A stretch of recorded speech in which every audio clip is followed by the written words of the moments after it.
العالمين والصلاة والسلام على أشرف الأنبياء والمرسلين وعلى آله وصحبه أجمعين. سبحانك لا علم لنا إلا ما علمتنا إنك أنت العليم الحكيم. رب اشرح لي صدري ويسر لي أمري واحلل عقدة من لساني يفقهوا قولي. أما بعد، الحمد لله على نعمة الإسلام، الحمد لله على نعمة الإيمان وكفى بها من نعمة.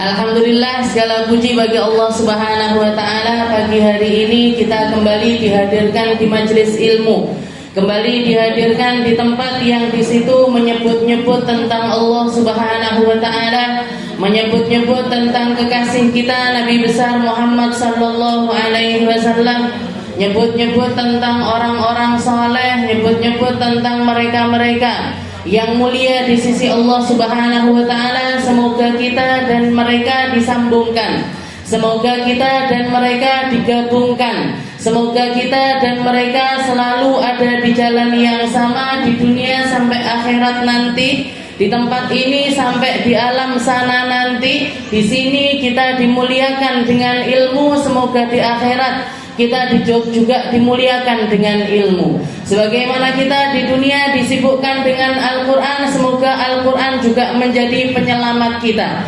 Sebagaimana kita di dunia ini menjadi hamba-hamba yang memilih untuk tunduk kepada Allah Subhanahu wa ta'ala, maka semoga di alam akhirat nanti pun Allah Subhanahu wa ta'ala menjadikan kita hamba-hamba yang senantiasa tunduk kepadanya dan mendapatkan tempat terbaik di sisinya.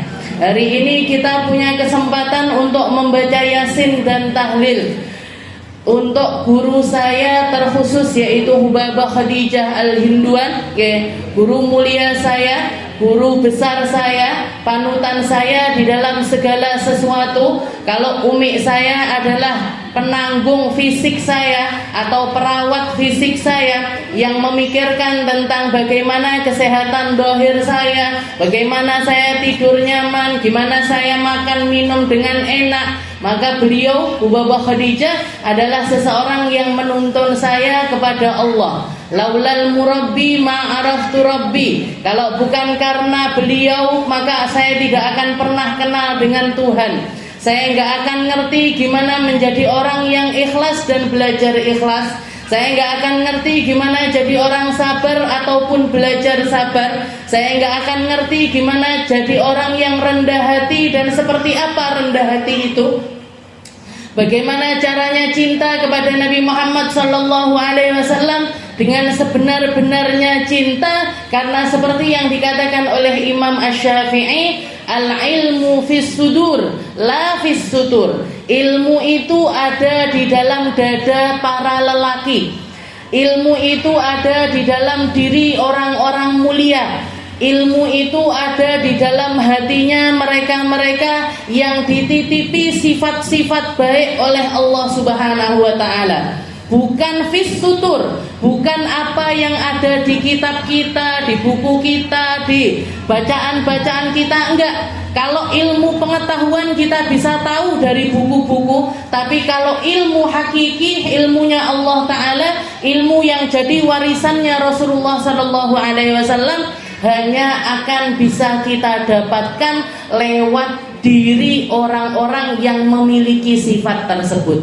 Jangan kalau pengen punya kecintaan kepada Rasulullah Sallallahu Alaihi Wasallam, dekati orang-orang yang punya cinta.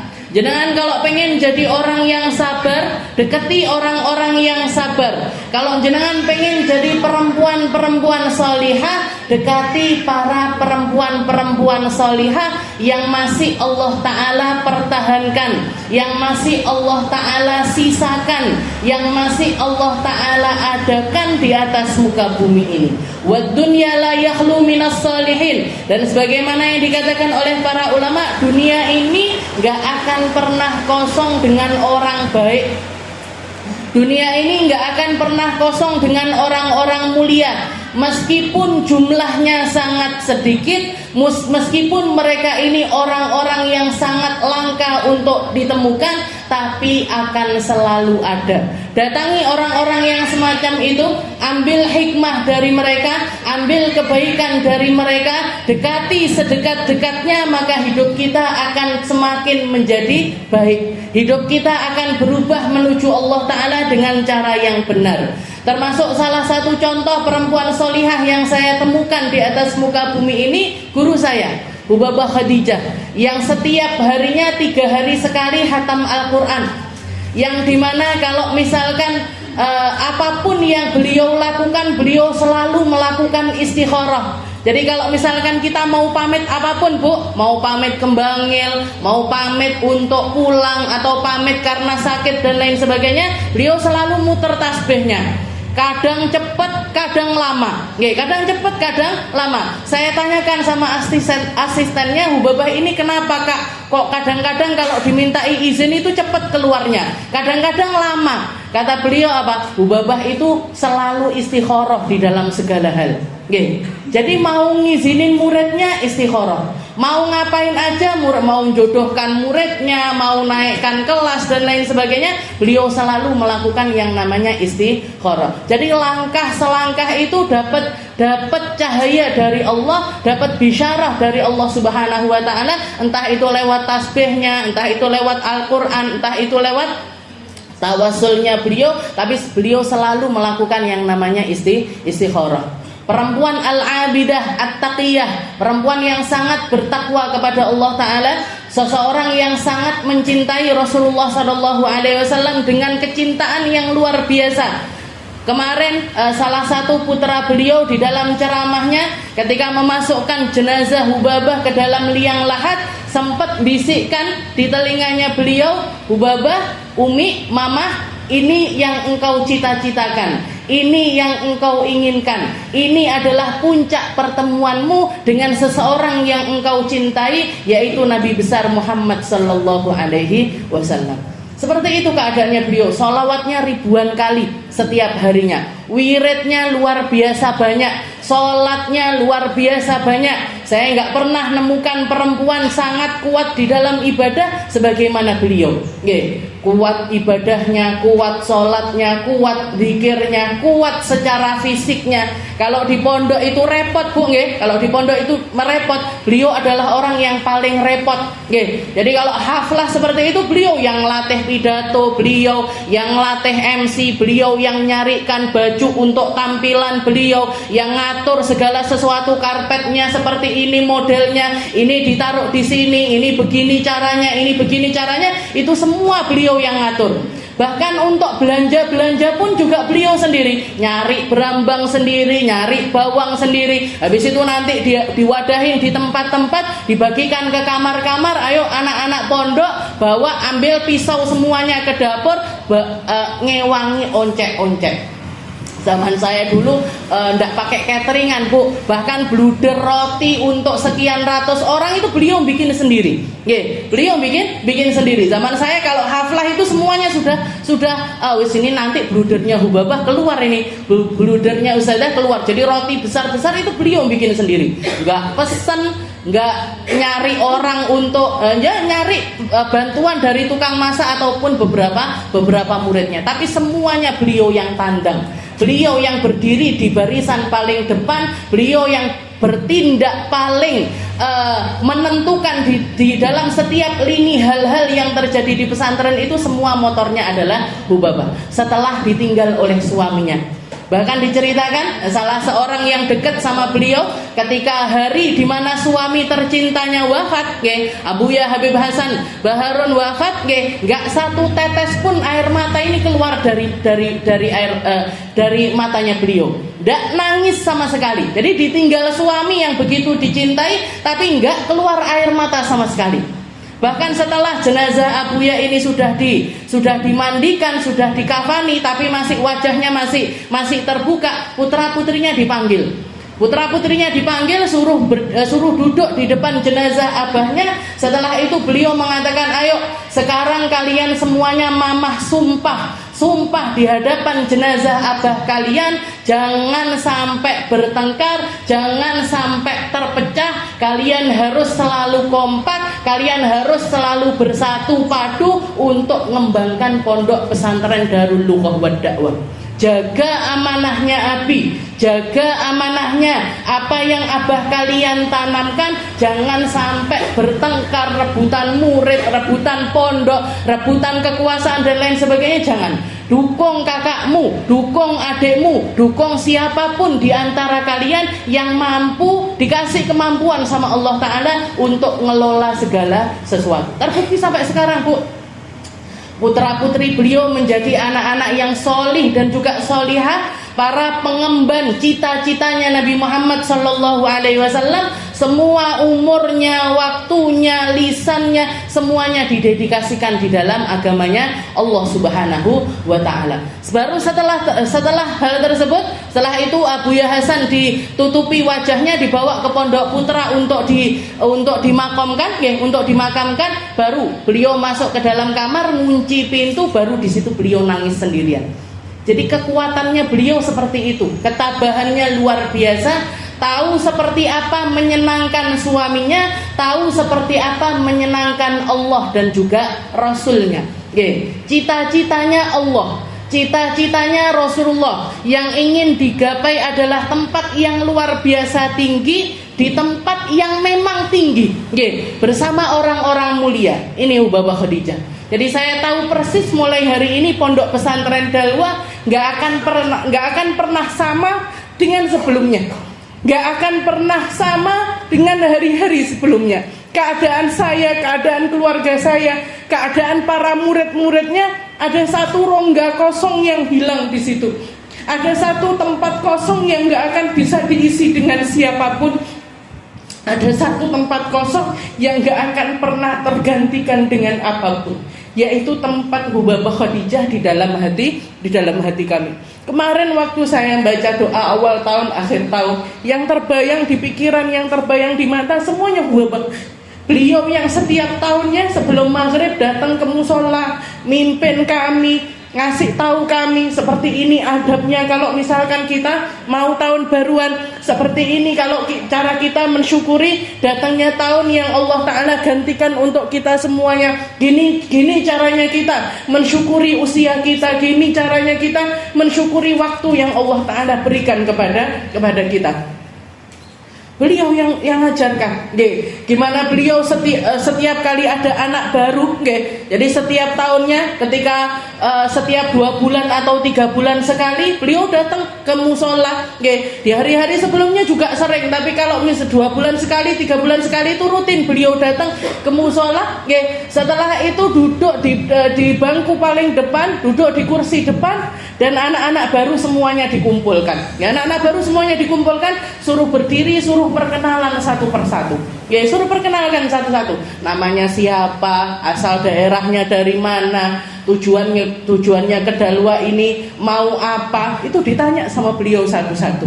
Dan beliau begitu perhatian dengan muridnya, begitu perhatian dengan bahkan keluarganya Ubabah ini mengatakan kalau ada orang perhatian sama kami satu, kalau ada seseorang yang perhatian dengan kami 1%, kami akan perhatian kepada mereka 10%.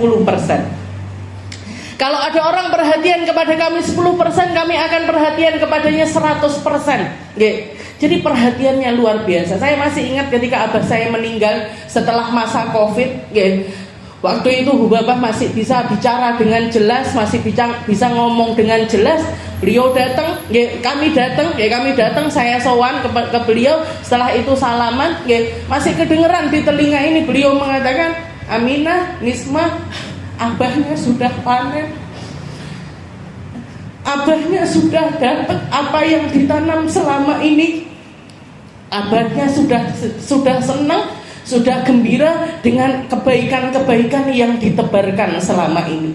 Tinggal tugas kalian untuk ikut nanam apa enggak. Tinggal tugas kalian mau ngikuti jejak abahnya apa enggak.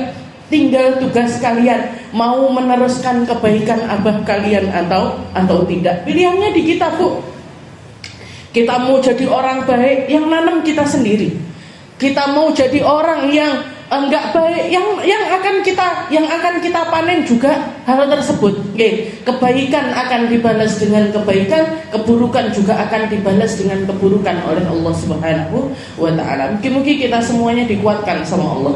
Mungkin kami disabarkan oleh Allah. Mungkin kami bisa ngemban apa yang beliau cita-citakan di murid-murid beliau, yang beliau cita-citakan. Karena kami nggak pernah nemukan, guru kami nggak heran kalau muridnya jadi orang kaya, kalau muridnya jadi pejabat, kalau muridnya jadi orang berpengaruh. Beliau nggak pernah heran, nggak pernah heran. Bahkan saya ada satu waktu di mana ngelihat orang-orang yang terkenal itu justru sama Hubabah dilarang masuk ke dalwah.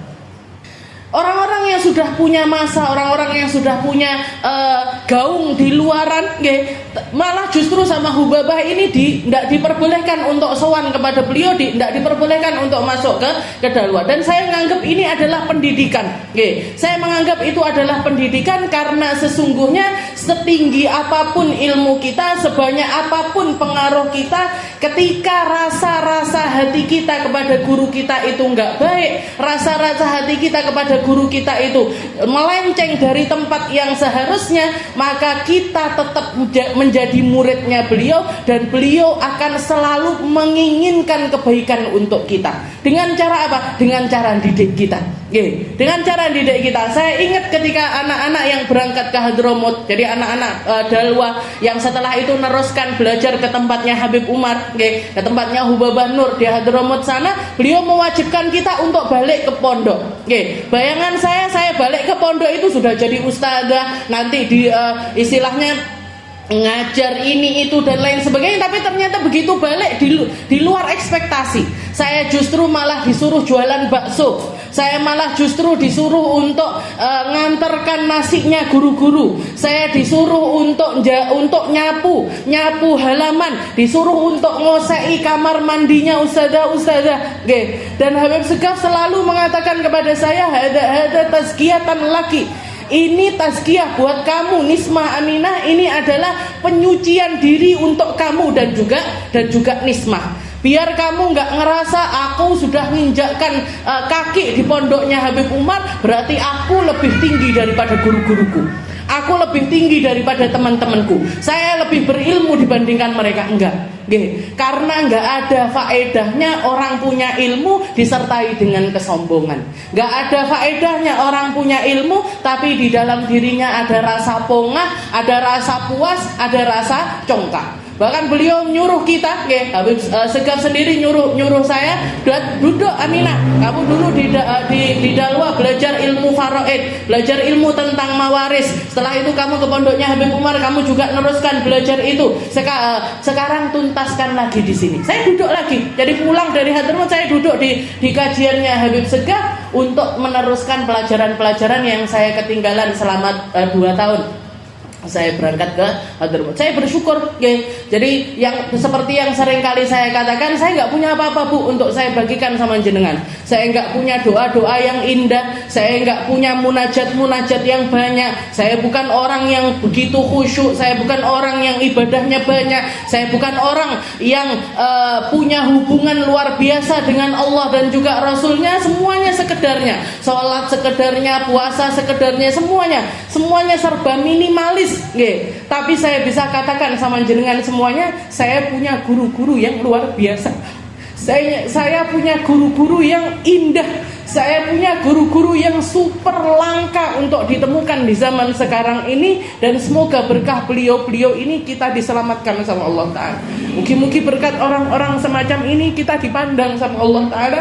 Mungkin berkat orang-orang semacam ini kita mampu dan dimampukan untuk menjadi hamba-hamba Allah Ta'ala yang senantiasa memperbaiki diri. Kita lanjutkan pembahasan kita di dalam kitab Khuluquna, di dalam kitab akhlak kita, karya dari Al-Habib Umar bin Muhammad bin Hafidh hafidhahullah ta'ala. Semoga Allah Ta'ala manjangkan usia beliau, semoga Allah Ta'ala menyehatkan beliau, semoga Allah Ta'ala selalu memberikan beliau keberkahan di dalam segala hal, agar kita selalu bisa mengambil manfaat dari beliau. Karena saya kayaknya nggak mampu kalau dengar kabar-kabar semacam ini. Beliau mengatakan la naghdab li anfusina ala bal naj'al ghadabana lillah wa ridwana lah. Qala al-mu'allif rahimahullah taala wa nafa'na bi ulumi fid dharain amin. Beliau mengatakan ila anqal, setelah kemarin kita membahas tentang naqbalul ihsan wa nujazi alaih wa natajawaz 'anil isaa'ah wa nasfah, bagaimana caranya menjadi orang baik, gimana caranya membalas kebaikan orang lain, gimana harusnya kita memaafkan dan memaklumi terhadap kesalahan-kesalahan orang lain kalau itu kaitannya dengan kita, kalau itu kaitannya dengan diri kita, kalau itu kaitannya dengan anak kita, kalau itu kaitannya dengan pangkat kita ataupun sesuatu yang nisbatnya itu kepada kita. Tapi selanjutnya beliau mengatakan wala naghdab li anfusina bal naj'al ghadabana lillah wa ridwana lah. Salah satu akhlak yang harus kita usahakan kalau mau menjadi orang-orang yang selalu memperbaiki diri, beliau mengatakan la naghdab li anfusina, jangan pernah marah untuk diri sendiri. Jangan pernah marah kalau itu urusannya tentang diri kita. Bal naj'al ghadabana lillah wa ridwana lah. Tapi jadikan marahmu itu karena Allah dan untuk mencari ridhonya Allah.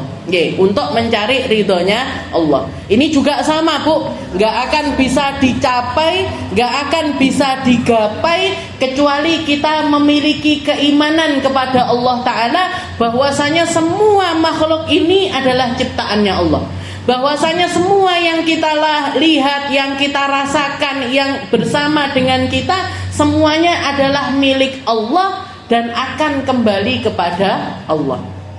Innalillah wa inna ilaihi raji'un. Semua punyanya Allah dan semuanya akan kembali kepada Allah. Ketika seseorang punya rasa yang semacam itu, ini bukan punya saya, ini bukan milik saya, ini adalah makhluknya Allah Ta'ala.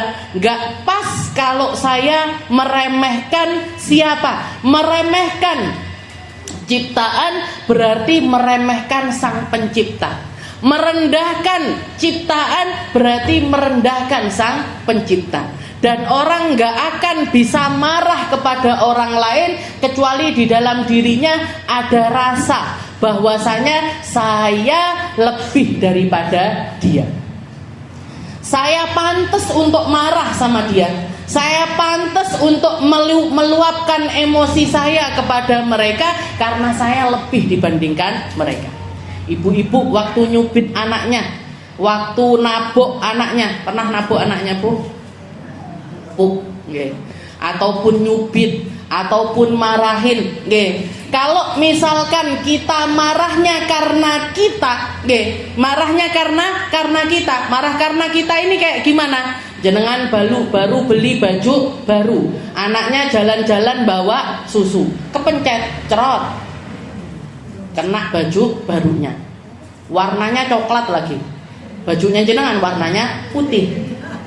Kira-kira pripun nih?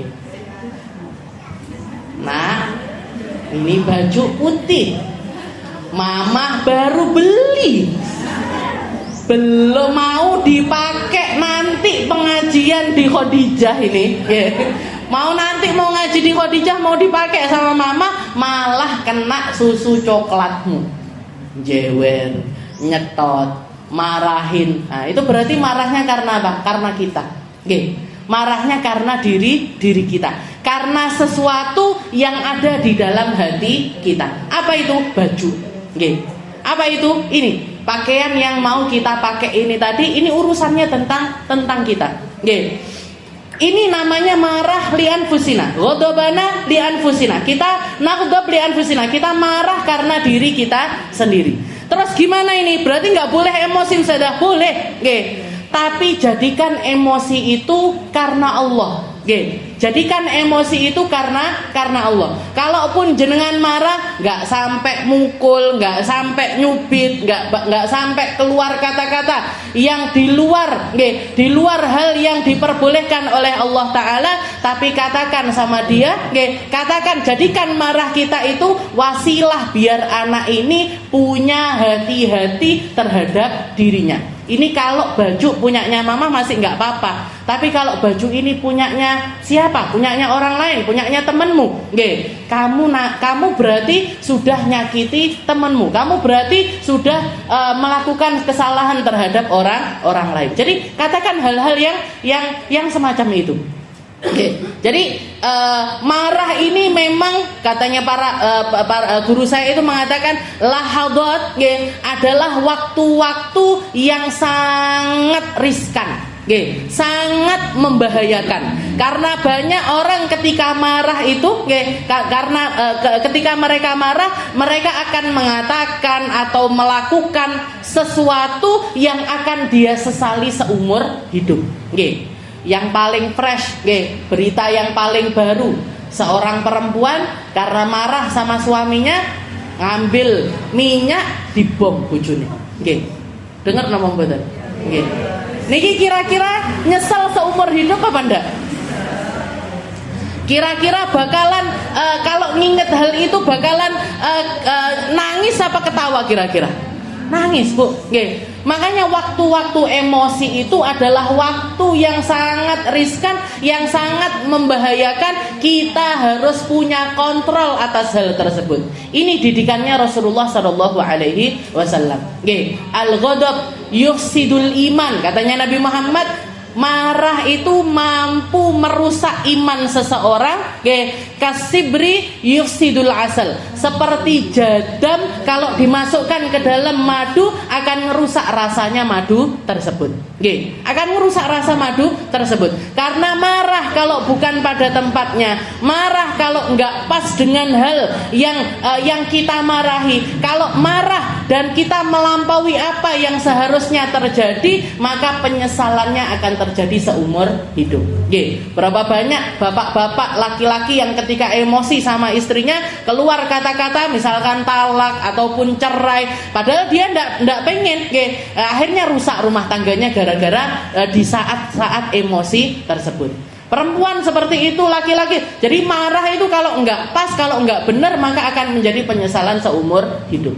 Tapi kalau kita marah karena Allah Ta'ala, kalau kita marah di jalannya Allah Ta'ala, maka tidak akan ada penyesalan di situ. Nabi Muhammad itu beberapa kali ditemukan marah, tapi marahnya Nabi Muhammad enggak pernah tentang dirinya, tapi selalu tentang Allah Subhanahu wa Ta'ala. Makanya Imam Ad-Dibai mengatakan di dalam Maulid Tiba itu dikatakan wa ya'fu 'anidz dzanbi idza kana fi haqqihi wa sababih. Katanya Imam Ad-Dibai, Nabi Muhammad itu salah satu sifat beliau, salah satu hal yang menjadi perangainya Nabi Muhammad, beliau enggak pernah marah untuk dirinya, enggak pernah marah atas haknya, tapi marahnya beliau kepada tentang Allah Ta'ala, atau kalau haknya Allah Ta'ala itu dilanggar.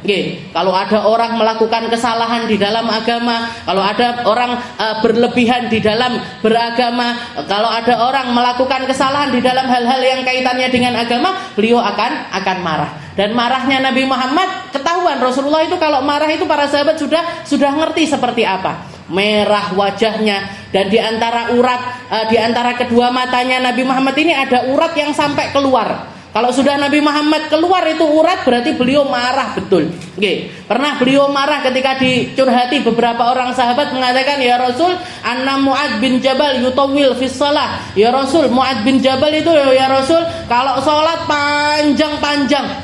Kalau sholat itu dipanjang-panjangkan. Nanti sholat habis Fatihah bacanya Al-Baqarah. Nanti sholat habis Fatihah bacanya surat Al-Kahfi. Saya yakin kalau jenengan jadi jamaahnya Mu'ad bin Jabal, pindah ngaji nih, pindah jamaah, pindah, nggak mau diimami sama Mu'ad bin Jabal. Panjang-panjang kalau sholat, tapi ya tetap ada jamaahnya. Sahabat, jadi sahabat ngimamin sahabat, dicurhatkan kepada Rasul, ya Rasul, Mu'ad bin Jabal kalau sholat panjang-panjang ya Rasul. Maka dipanggil sambil marah Rasulullah, ya sambil marah Rasulullah, beliau manggil Mu'ad bin Jabal sambil mengatakan, afattanun anta ya Mu'ad. Afattanun anta ya Mu'ad, afattanun anta ya Mu'ad. Wahai Mu'ad, kamu ini apa mau jadi tempat fitnahnya orang? Kamu ini apa mau jadi bahan omongannya orang? Kamu ini pengen viral tah? Istilahnya kalau orang sekarang itu gitu. Kamu itu apa pengen viral kok sampai melakukan hal yang semacam ini? Makanya di dalam sejarah itu Rasulullah nggak pernah negur sahabat yang sholatnya pendek-pendek, pakai surat pendek-pendek, tapi beberapa kali negur para sahabat yang baca suratnya itu panjang-panjang. Katanya Nabi, afattanun anta ya Mu'ad. Seneng jenengan. Oh, Rasulullah berarti seneng kalau sholatnya pendek-pendek. Enggak gitu, Bu. Nah, itu kalau kita pakai surat pendek karena nggak ada surat pilihan lagi. Kulhu kuliah, kulhu kuliah, kulhu kuliah, bangga kuliah. Mau baca surat misalkan surat yang agak panjang dikit, mau baca surat Iqra, Ustazah, tapi munyar, nggak balik-balik lagi. Munyernya itu nggak balik, ngoten lho. Kalau munyer balik gitu nggak apa-apa. Gimana ngopo, bariki opo, bariki ayate opo, al-humazah munyer. Jadi istilahnya kalau kita nggak ada surat pilihan lain. Kalau para sahabat pakai pendek itu memang karena mereka ngerti maknanya, paham maknanya, dan jatuh cinta dengan ayat-ayat tersebut. Seneng, jatuh cinta sama ayat tersebut. Ketika ada seorang sahabat yang setiap sholat itu yang dibaca kulhu terus, kulhu Allah terus, sholat sunnah, sholat fardu yang dibaca itu kulhu terus, habis Fatihah Al-Ikhlas terus, tapi Al-Ikhlasnya nggak sekali, Bu, nggak sekali, 3 kali, bisa 7 kali, bisa 9 kali, bisa 11 kali, bahkan bisa 21 kali di dalam sekali sholat. Ketika ditanya sama Rasul, kenapa kamu ini kok main kulhu terus, kok pakai bacanya itu kok Al-Ikhlas terus? Jawabannya sahabat tersebut, ini uhibbuha ya Rasul, saya senang, saya jatuh cinta dengan ayat ini ya Rasul, saya jatuh cinta dengan surat ini. Maka setelah itu diridhoi sama Rasulullah SAW. Tapi Sayyidina Mu'ad ketika beliau membaca surat panjang-panjang malah justru ditegur sama Nabi. Padahal di dalam hadis yang lain yang juga terkenal, Rasulullah itu pernah satu saat setelah beliau sholat, kelihatan Mu'ad bin Jabal, karena Mu'ad bin Jabal ini anak muda, istilahnya masih tergolong muda, usianya masih muda, tapi himmahnya, semangatnya di dalam agama itu luar biasa. Dipegang tangannya Mu'ad bin Jabal, dipeluk sama Rasulullah SAW, dan Rasulullah mengatakan, ya Mu'ad, inni uhibbuka ya Mu'ad. Wahai Mu'ad, saya cinta sama kamu, wahai Mu'ad. Saya seneng Kang lihat kamu anak muda tapi ngajinya sregep, terus semangat, kalau diajak perang semangat, diajak khidmah semangat. Saya seneng sama ini. Uhibbuka ya Mu'ad. Faqul dubura kulli salat, Allahumma inni ala dzikrik wa syukrik wa husni ibadatik. Nabi Muhammad itu kalau sudah senang sama seseorang, dikasihnya itu wasiat untuk ninggikan derajatnya di sisi Allah Ta'ala. Katakan, wahai Mu'ad, karena aku cinta sama kamu, tak wasiatkan, saya ijazahkan sama kamu satu amalan. Apa itu ya Rasul? Faqul dubura kulli salat, setiap kali selesai salat bacalah Allahumma inni ala dzikrik wa syukrik wa husni ibadatik. Ya Allah, bantu saya untuk banyak zikir, bantu saya untuk banyak bersyukur, bantu saya untuk jadi hamba yang selalu memperbaiki ibadah kepada Allah Subhanahu wa Ta'ala. Jadi kasih amalan. Setiap selesai sholat, katanya Mu'ad, sejak itu saya nggak pernah ninggalkan doa ini. Setiap kali selesai sholat yang beliau baca, Allahumma inni ala dzikrik wa syukrik wa husni ibadatik. Tapi kalau salah, yuk ditegur sama Nabi. Nabi Muhammad seneng sama seseorang. Tapi kalau salah diluruskan. Kalau ada kesalahan yang dilakukan sama orang tersebut, selalu diluruskan sama Rasulullah SAW. Begitu juga dengan salah satu pemuda. Di zaman itu namanya Usamah bin Zaid. Usamah bin Zaid ini putra dari Zaid bin Harithah, yang dulunya ketika di zaman jahiliyah, bahkan setelah Nabi Muhammad diangkat jadi nabi sekalipun, namanya masih Zaid bin Muhammad. karena jadi anak angkatnya Rasulullah Shallallahu Alaihi Wasallam. Nabi Muhammad mengikrarkan Zaid bin Haritha ini di depan Ka'bah, ngomong sama orang-orang Quraisy sebelum beliau diangkat jadi nabi, wahai ya ma'syara Quraisy, ya ma'syara al-Arab, ya ma'syara ahli Makkah, wahai orang-orang Mekah, wahai orang Quraisy, wahai orang-orang yang ada di kabilah Mekah ini, i'lam annahu Zaid bin Muhammad. Ketahuilah bahwasanya Zaid ini tak angkat jadi anak, sekarang namanya dia adalah Zaid bin Muhammad. Yarithuni wa arithuhu. Kalau aku mati duluan dia akan mewarisi saya, kalau dia yang mati duluan nanti saya akan mewarisi hartanya. Saking jadi dianggap seperti anaknya sendiri. Tapi begitu datang ayat tabanni, datang ayat yang melarang Nabi Muhammad untuk menisbatkan seseorang selain kepada ayahnya, dikembalikan lagi namanya jadi Zaid bin Haritha.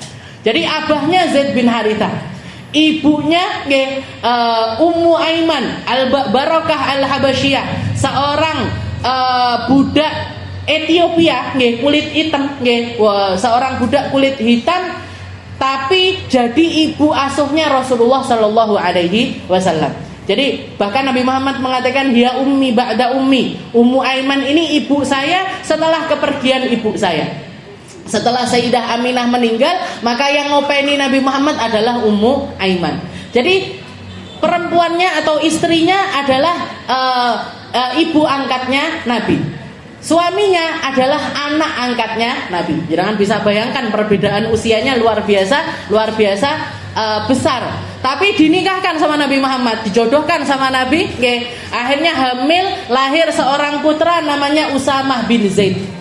Usamah bin Zaid. Para sahabat ini julukinnya Zaid bin Haritha ini dapat julukan Hibbun Nabi, kecintaannya Nabi. Jadi abahnya kecintaannya Nabi, putranya dijuluki Hibbin Nabi, anak tercinta, anaknya orang yang tercinta di sisi Rasulullah Shallallahu Alaihi Wasallam.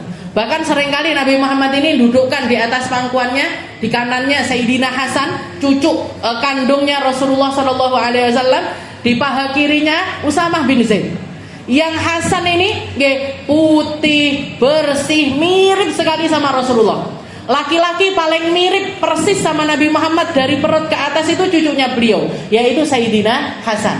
Sedangkan Usamah bin Zaid ini hitam gelap persis kayak ibunya. Semuanya hitam kecuali giginya sama matanya.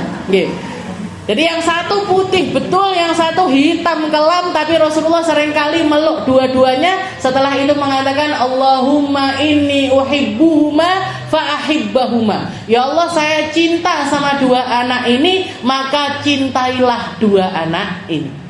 Allahumma inni uhibbuhuma fa ahibbahuma. Saya cinta sama dua anak ini, maka cintailah mereka berdua. Sering sekali didoakan seperti itu sama Nabi Muhammad. Dikatakan Usamah bin Zaid ini usia 16 tahun, usia 17 tahun sudah jadi panglima perang. Sudah sering kali dikirim sama Rasulullah untuk jadi pemimpin perang sana, pemimpin perang sana. Tapi pernah Usamah bin Zaid ini melakukan kesalahan. Jadi di dalam peperangan dia ngejar satu orang kafir. Orang kafirnya ini sembunyi di belakang pohon, dikejar sama Usamah bin Zaid. Akhirnya dirubuhkan, jatuh dia. Ketika sudah jatuh, ini pedang sudah di lehernya. Sudah di lehernya orang kafir tersebut. Orang kafir ini mengatakan asyhadu an la ilaha illallah. Asyhadu an la ilaha illallah. Entah Usamah bin Zaid ini sudah kadung nebas atau gimana, tapi akhirnya ketebas. Jadi akhirnya mati itu orang kafir. Beritanya sampai kepada Nabi Muhammad Sallallahu Alaihi Wasallam, dipanggil Usamah bin Zaid. Rasulullah dalam keadaan marah, wajahnya luar biasa marah. Setelah itu ditanya sama Nabi Muhammad, ya Usamah, lima qataltahu ya Usamah, kenapa kamu menggal orang tersebut, kenapa kamu membunuh laki-laki tersebut? Ba'da'an qala la ilaha illallah, padahal dia sudah mengatakan la ilaha illallah. Di satu riwayat Usamah mengatakan, saya kebablasan ya Rasul. Saya kebablasan, ini pedang sudah nggak bisa dikontrol lagi ya Rasul. Tapi di riwayat yang lain beliau mengatakan, innahu qalaha makhafatan ya Rasul. Nggak ya Rasul, dia itu cuman ngomong itu karena takut mati aja ya Rasul. Jadi untuk menyelamatkan diri dia mengatakan la ilaha illallah. Maka ditegur sama Nabi Muhammad. Nabi Muhammad mengatakan, kaifa taqulu bila ilaha illallah idza jaa yaumal qiyamah. Kamu nanti mau ngomong apa kalau kalimat la ilaha illallah yang keluar dari lisan laki-laki tersebut datang menuntut kamu karena kamu membunuh orang tersebut padahal dia sudah bersyahadat. Okay.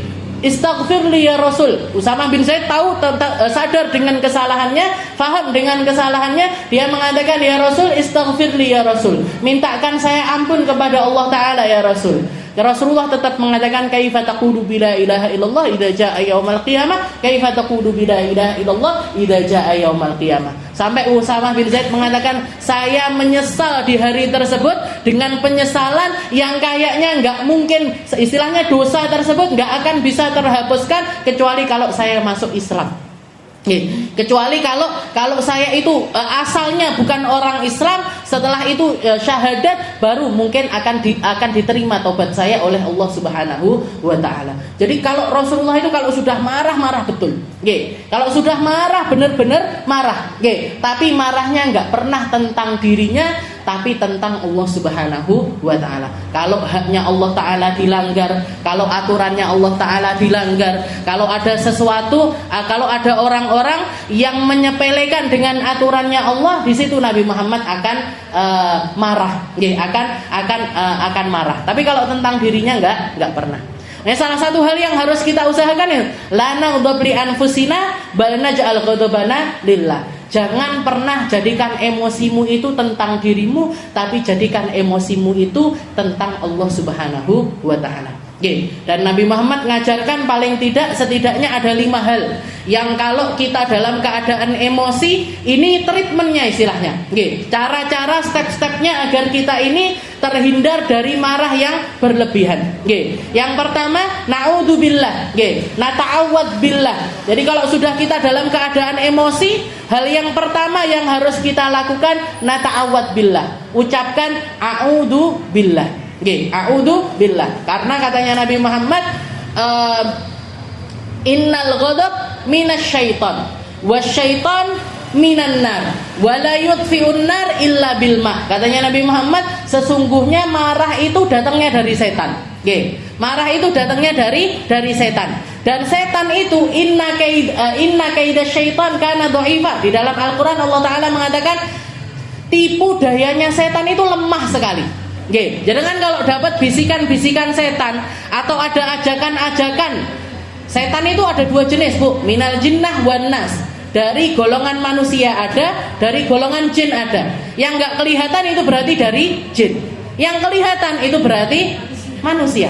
Jadi kalau ada orang-orang wis ora usah ngaji, perayai, enak ngopi ning kono lho, enak warung anyar, nggih.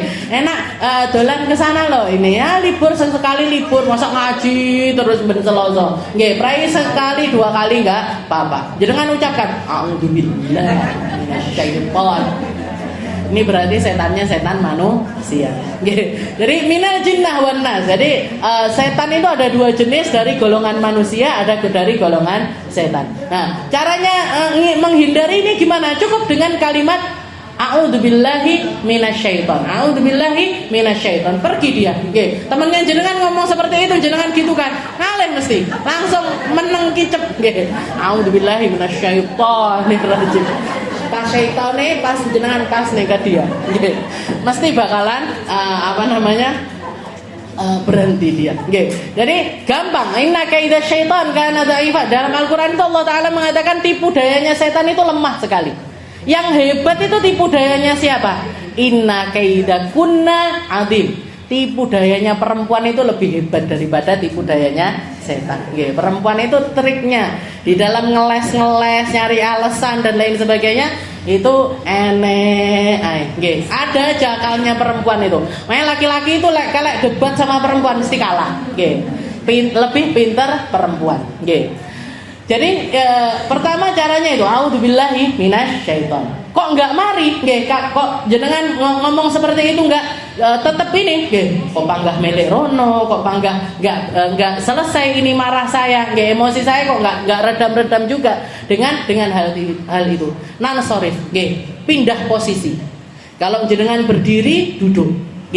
Kalau duduk, geletak. Nggih. Kalau duduk masih emosi juga geletak. Nggih. Jadi istilahnya pindah posisi. Kalau jenengan lagi di ruang tamu marahnya pindah ke kamar. Nggih. Kalau di kamar masih marah pindah ke dapur. Di dapur masih marah pindah ke teras. Teras sik marah nggih, ke mall insyaallah mari.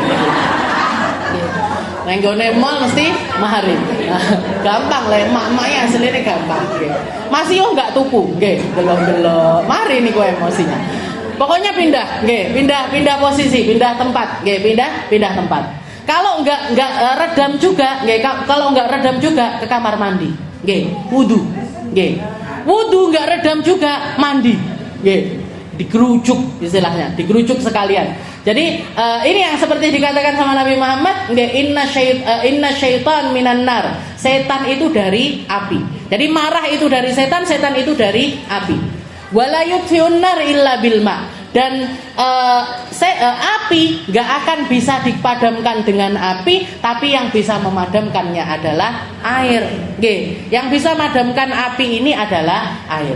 Maka wudu, nggih, wudu atau mandi, nggih, diademi diri terlebih dahulu biar nggak sampai melampaui batas. Itu ajaran yang diajarkan, step-stepnya seperti itu. Setelah itu juga yang perlu kita lakukan ketika kita marah, uskut, nggih. Diem, jangan ngomong apa-apa, jangan curhat ke siapa-siapa. Nggih. Jadi jangan kalau lagi marah jangan langsung aku lagi marah nih bikin status. Nggih. Utawa ning gone grupe kanca-kanca, emosi betul saya hari ini. Nggih.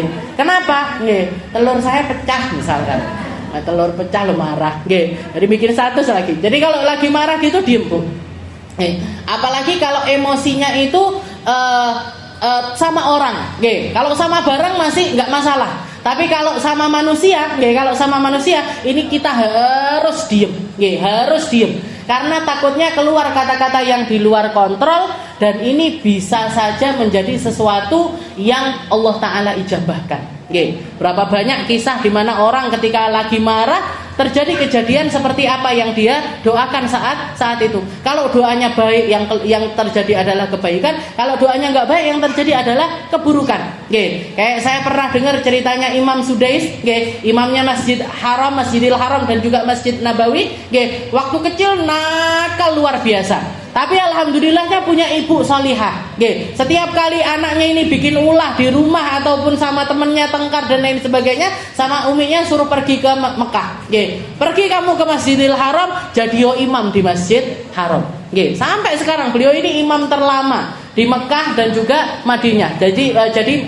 imamnya Masjidil Haram. Jangan kalau marah ngoten ae, budal nang Mekah kono. Nggih. Budal nang Madinah kono. Nggih. Jadi imamnya masjid, jadi pengajar di masjid, jadi pengajar di tempat-tempat yang mulia. Jangan doakan seperti itu, apalagi doanya seorang ibu. Nggih. Doanya seorang ibu itu luweh mandi tekon dongone 70 orang wali sekalipun. Okay. Habib Abu Bakar Gresik itu pernah mengatakan sesungguhnya doa ibumu lebih manjur dibandingkan doanya 70 orang semacam aku. Okay. Semacam Habib Abu Bakar bin Muhammad Asegaf Gresik. Okay. Jadi seorang walinya Allah Ta'ala itu 70 orang wali sama doanya ibu masih lebih mulia doanya seorang ibu. Jenengan ini ibu-ibu, okay. Jenengan ini ibu-ibu, maka harus lebih hati-hati di dalam berbicara. Okay. Maling kundang niku gara-gara apa? Doanya ibunya. Okay. Jadi batu beneran. Okay. Jadi batu beneran. Juga saya pernah yang satu kabar yang zaman kapan itu saya pernah dengar ada ceritanya. Ada seorang ibu ngoten punya anak kecil, nakal-nakalnya dia lagi lari-lari di rumah kena potnya ibunya yang mahal, hancur. Nggih. Pote sak tanamannya hancur. Keluar saking emosinya ibunya ini ngomong, "Mati kamu sana." Nggih. "Mati kamu sana, kembruan tembok dan hancur berkeping-keping tubuhmu." Nggih. Habis itu lupa, dikira ya cuman omongan spontanitas seperti itu saja. Sampai anaknya umur 25 tahun, sudah mau nikah, sudah persiapan mau nikah, sekolahnya sudah lulus, jadi anak yang berbakti, jadi anak yang baik, jadi anak yang paling nurut sama orang tuanya. Pergi, jadi umur anaknya 25 tahun, pergi sama bapaknya ninjau renovasi rumah, di situ ada tembok yang sudah hampir rubuh, si anaknya itu di belakang tembok itu tadi. Nggih. Di belakang tembok itu tadi qadarullah, temboknya ini tadi hancur. Nggih. Hancur ngembrui si anak itu tadi, dibawa ke rumah sakit, tulangnya sudah patah di mana-mana. Nggih, jadi tempat patah itu bukan cuma satu tempat, tapi di beberapa tempat. Dibawa ke rumah sakit, ibunya nangis gak karu-karuan, yang keinget doanya waktu 25 tahun yang lalu. Nggih, yang keinget doanya dia 25 tahun yang lalu, bawa rumah sakit langsung meninggal dunia.